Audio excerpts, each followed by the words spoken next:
Hi and welcome back. My name is David, and in this step I'm going to show you how I prep my brass for mandrel.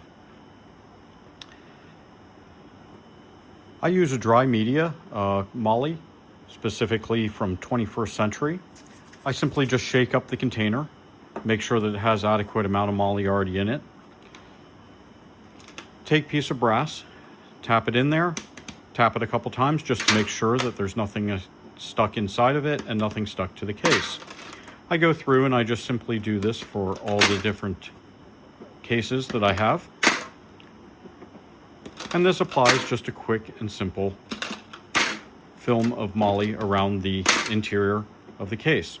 There'll also be some on the exterior, but this all gets wiped off after the next step, which is cleaning the brass. I do this step immediately after I full-length resize. It still has lanolin oil on the exterior of it, and it is a little bit slippery. That said, it doesn't really matter what's stuck to the outside of it because all of that's going to come off in the vibratory tumbler when we clean the brass.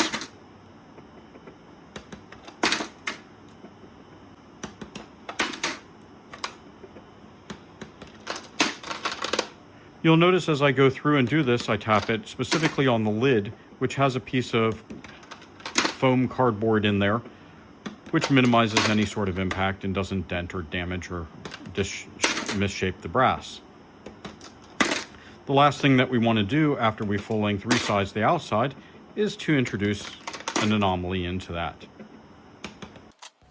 The reason that I tap it on the lid is to make sure that any of the ceramic balls that might have gotten stuck to the inside of the case fall off appropriately and don't get carried over to a future step.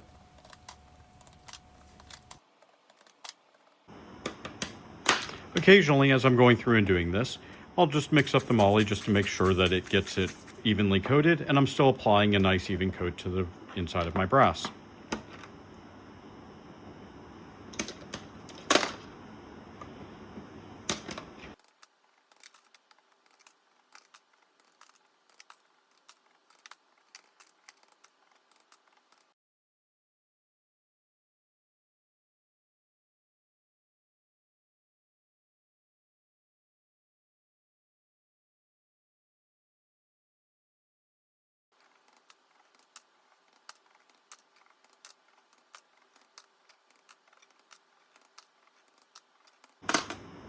As you can see, this process is fairly quick and simple.